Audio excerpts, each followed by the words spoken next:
Hello दोस्तों, आप सभी का फिर से स्वागत है हमारे YouTube चैनल में। आज हम फिर हाजिर हैं एक नई और इंटरेस्टिंग वीडियो के साथ। दोस्तों, प्लूटो का नाम तो आपने सुना ही होगा। दरअसल साल 2006 से पहले इसे सौरमंडल के सभी ग्रहों में से सबसे छोटा ग्रह होने का दर्जा प्राप्त था, लेकिन साल 2006 के बाद इसे इस सूची से हटा दिया गया और इसे बौने ग्रहों की सूची में डाल दिया गया। आज हम आपको इस ग्रह की वो अजीबोगरीब और रहस्यमयी बातें बताने जा रहे हैं जिसे जानकर आप हैरत में पड़ जाएंगे।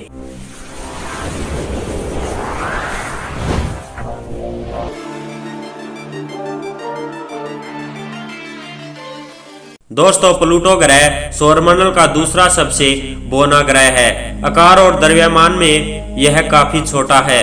पृथ्वी के उपग्रह चंद्रमा के आकार का सिर्फ 1/3 है।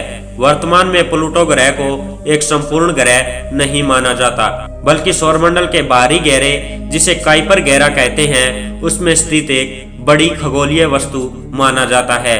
प्लूटो ग्रह का सूर्य की परिक्रमा करने का ढंग अनियमित है।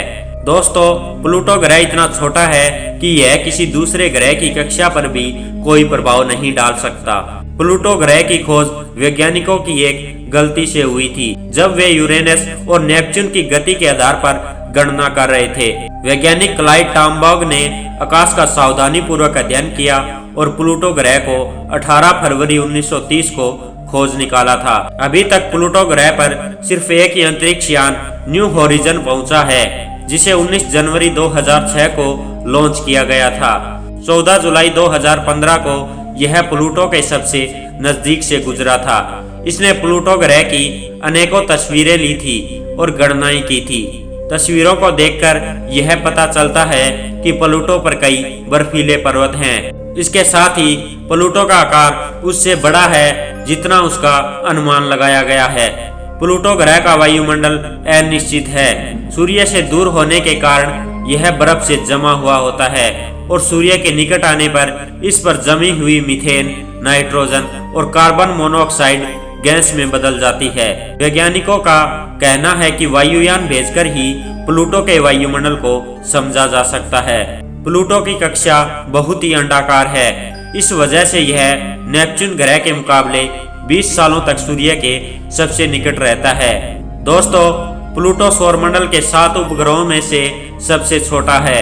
यह पृथ्वी के उपग्रह चंद्रमा के व्यास का 65% है और द्रव्यमान मात्र 18% है।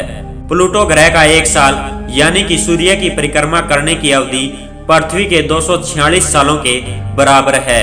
प्लूटो ग्रह की सूर्य से दूरी 587 करोड़ 40 लाख किलोमीटर है। इसका व्यास 2372 किलोमीटर है। प्लूटो का द्रव्यमान 13,050 अरब किलोग्राम है। प्लूटो को 24 अगस्त 2006 में अंतर्राष्ट्रीय खगोल संगठन ने ग्रहों के वर्ग से निकाल दिया और इसे बौने ग्रह का दर्जा दिया गया। इस संगठन का कहना है कि प्लूटो अन्य ग्रहों की तरह सूर्य की परिक्रमा एक ही पथ पर नहीं करता।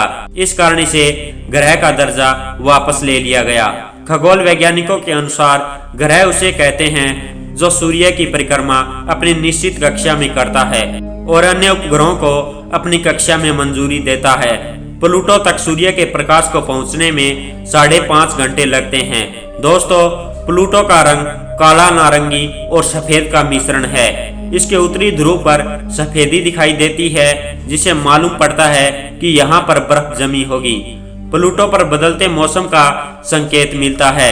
यदि पृथ्वी पर आपका वजन 45 किलोग्राम है तो प्लूटो पर आपका वजन 3 किलोग्राम होगा। प्लूटो का 1/3 हिस्सा पानी है। यह पानी बर्फ के रूप में जमा हुआ है। यह पृथ्वी पर पाए जाने वाले महासागरों की तुलना में 3 गुना अधिक है। प्लूटो का शेष 2/3 भाग चट्टानें हैं। इसमें कई पर्वत श्रृंखलाएं और गहरे गड्ढे मौजूद हैं। प्लूटो पर सूर्य पश्चिम दिशा में उगता है और पूर्व में डूबता है, क्योंकि यह पृथ्वी से विपरीत दिशा में घूमता है। दोस्तों, प्लूटो का ऑर्बिट इस प्रकार का है कि यह सूर्य से सबसे अधिक दूरी पर भी जा सकता है और सबसे निकट भी आ सकता है। तो दोस्तों, आज की वीडियो में बस इतना ही। फिर मिलते हैं एक नई और इंटरेस्टिंग वीडियो के साथ। आपको हमारी यह जानकारी कैसी लगी कमेंट बॉक्स में कमेंट अवश्य कीजिए और हमारे YouTube चैनल को अगर आपने अभी तक सब्सक्राइब नहीं किया है तो इसे सब्सक्राइब करें और बेल वाला आइकन जरूर प्रेस कर लें ताकि आने वाली हर वीडियो की नोटिफिकेशन आपको मिलती रहे।